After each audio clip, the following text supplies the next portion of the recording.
Durante a semana a gente mostrou aqui no programa e até falamos para você que nós íamos trazer o Paulo Borges aqui no local, porque houve duas situações mostradas aqui no programa. Uma lá na rua Álvaro Catão, em que duas motocicletas colidiram, um homem e uma mulher. E um outro foi um capotamento bem aqui onde nós estamos agora, no cruzamento da rua Itajaí com a rua Acácio Moreira. Para que você entenda muito bem, essa rua é a que vem ali do Banco Safra e vai em direção à Retífica Nereu, também a farmácia que tem logo ali à frente, ao Hospital São José depois. Então a gente veio até aqui porque o morador aqui dessa residência, que está aqui bem ao fundo da gente, estava reclamando, né, que não aguenta mais levantar a grade e o muro, porque acontecem alguns capotamentos aqui no local. Nós demonstramos que naquela capotagem daquele dia, houve a participação de uma Hilux e também de um Jeep Renegade, que acabaram colidindo. O que acontece aqui, ó? Para onde está indo esse carro aqui, ó, antes até de eu falar com o Paulo, para onde esses carros ali estão indo? Essa rua aqui é a rua Acácio Moreira, Major Acácio Moreira. Para onde esses carros aqui estão indo? Existe um grande fluxo. E nessa rua que é a rua Itajaí, o fluxo é ainda maior. Então alguns, de fato, acidentes já foram registrados aqui nesse cruzamento, como em outros também. Estou aqui ao lado do Paulo Borges, gerente de operações da Diretoria de Trânsito e Transportes de Criciúma, DTT. Paulo, o morador e outras pessoas que estavam aqui, que não quiseram gravar entrevista, falaram que já viram vários acidentes realmente aqui e que daria para, de repente, alguém fazer alguma coisa, né, no que diz respeito a própria DTT, a própria prefeitura aqui nesse local. Mas ao mesmo tempo eu percebo que ele é bem sinalizado, assim. O que daria para fazer aqui? Daria para fazer alguma coisa? Ou mais uma vez incide na questão do próprio condutor? Se nós observarmos, ambos os lados estão completamente sinalizados. Nós temos aqui cruzamento perigoso, nós temos aqui faixas de preferência, nós temos aqui a faixa de pare bem grande. O que acontece aqui é exatamente aquela condição, aquela situação. As pessoas se preocupam com o trânsito, com o movimento em si e não percebem e não se ocupam com a sinalização. Motorista que chega, esse aqui é um cruzamento que sempre deu problema.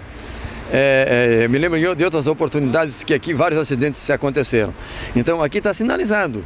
Aqui falta tão somente as pessoas perceberem, acompanharem e identificarem as placas e saber identificar as placas e obedecerem a sinalização. O que aconteceu esta semana, o que aconteceu aquele tombamento daquela Hilux, foi exatamente, aí a pessoa imaginou que desse tempo, ela mesma disse que, eu pensei que daria tempo, não deu tempo não. Aquele que eu sempre digo, não vai dar tempo não, calma, espere. Aqui está aqui a placa muito bem de pare, bem explícita, toda a sinalização está completa. Eu não sei se é possível, aqui nós temos mais um artifício horizontal, uma lombada. Está tudo organizado. Falta consciência e falta as pessoas terem cuidado, é o que está faltando aqui. Paulo, eu tive uma informação que eu obtive essa informação junto a fontes que a gente não pode revelar, jornalista nunca revela a sua fonte, que o condutor do Jeep estaria mexendo no celular e não viu. Essa é uma informação que eu tenho. Se foi o caso, e se eu estou dizendo aqui é porque a fonte é quente, viu, Paulo? Aí pior ainda, né? Se for a condutora do Jeep, até tem menos problema, porque o pare está marcando para quem estava na Hilux. Aqui o pare, a preferência aqui é de quem estava, onde estava transitando o Renegade. Se foi ela, ainda, mesmo assim, não pode estar usando o celular. Mas ainda se foi ela, o trânsito para ela estava mais tranquilo. Agora, quem tem a obrigação de parar é quem estava na Major Acácio Moreira, que era a Hilux. Pois é, essa questão do celular, Paulo, hoje em dia tudo é pelo WhatsApp, tudo é pelo celular. Tá difícil de controlar isso, né? Porque eu paro no semáforo, tá todo mundo mexendo no celular. Às vezes até andando, mexendo no celular. As pessoas têm que saber que a evolução veio para ajudar, mas o trânsito não combina. Você já percebeu o motociclista utilizando o celular? Gente, isso se percebe nitidamente, os motociclistas conduzindo a moto com a mão e a outra olhando o celular. É o maior perigo. A eficiência do celular é inevitável, o uso dele é inevitável, só que o perigo dele também é inevitável. O momento que você está usando o celular, você está praticamente cego para o trânsito. E vai acontecer sim, sempre que você tiver, aliás, nem sempre que você estiver usando o celular você vai acontecer um acidente, mas a probabilidade é 99% para acontecer um acidente. Por quê? Você está desatento, você está prestando atenção na mensagem, você não está prestando atenção no trânsito, você não está concentrado naquilo que está fazendo. Então, vamos lá, vamos voltar para o caso daqui. Aqui, tudo que a DTT pode fazer aqui já está feito. Aqui está feito, aqui está sinalizado. Se nós enchermos mais, colocar mais obstáculo aqui, começa a inviabilizar a trafegabilidade aqui. Tá aqui, os tachões estão centralizados, estão dividindo a faixa, aqui a sinalização está correta, as placas indicando cruzamento perigoso está aqui, tudo está resolvido, tudo está organizado. Falta a consciência das pessoas. Se nós colocarmos mais obstáculo, vai talvez inviabilizar o trânsito. Vai ficar um trânsito muito lento, muito demorado e acaba congestionando ambas as partes. Então, a gente fez também nessa semana uma reportagem em que eu mostrava uma colisão, um acidente de trânsito entre duas motos que aconteceu durante o final de semana lá na rua Álvaro Catão. Uma pessoa foi entrar e a outra que estava subindo ali da Álvaro Catão bateu. Foram duas motos. Paulo, é uma situação semelhante a essa? Eu preciso ver no local o que aconteceu, esse local, se ele tem sinalização. Se ele também tem a sinalização, alguém infringiu a lei, alguém não observou, alguém não tomou conhecimento da legislação. Tem sinalização. Então é alguém, de novo, alguém que está infringindo a lei, alguém que não está observando a sinalização.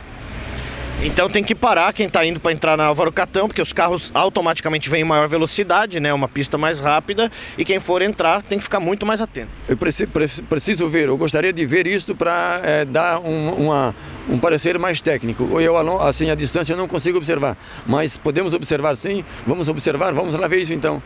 Vamos lá, então vamos fazer o seguinte, você tem disponibilidade agora para ir com a gente até lá? Tenho disponibilidade sim, vamos embora. Então vamos lá no local dessa colisão das motocicletas para o Paulo entender o que aconteceu, vamos lá.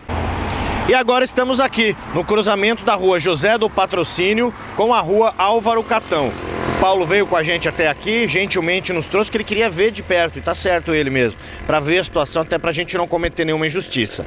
A Nicole já saiu ali da placa do pare, da faixa, da pintura do pare, do chão, para mostrar. O acidente aqui, Paulo, foi o seguinte, a pessoa estava vindo dali, onde a Nicole mostrou, da rua José do Patrocínio, em direção a Álvaro Catão aqui, ó. E o carro que vinha lá de baixo, ó, que tá subindo, agora vai vir um carro branco em seguidinha.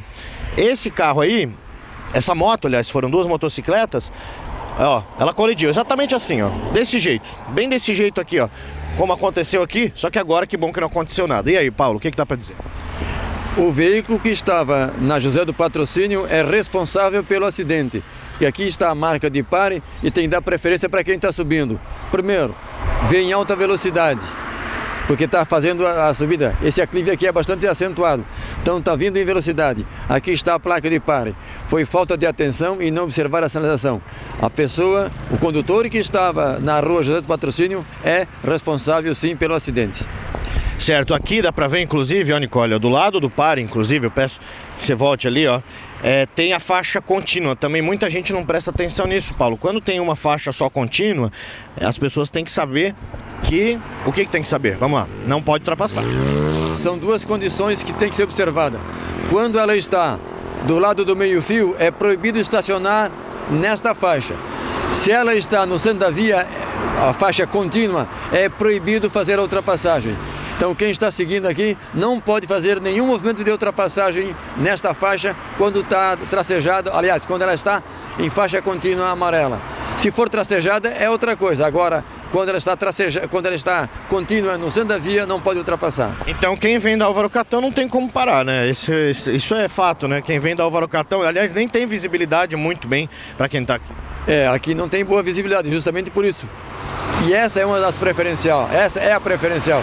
Quem vem na José do Patrocínio vai ter sim que parar de observar e acompanhar o movimento que vem na Álvaro Catão, com certeza. Paulo, obrigado mais uma vez por ter vindo até aqui conosco, né? Ele preferiu assistir e ver em loco aqui a situação, eu acho que isso foi muito importante. E aquela história então, né? A conscientização do condutor. Acima de tudo, observar a sinalização e saber interpretar a sinalização. Acompanhe e verifique a sinalização. Onde você estiver, vai fazer um cruzamento, vai fazer uma conversão, certifique antes se pode ou se não pode.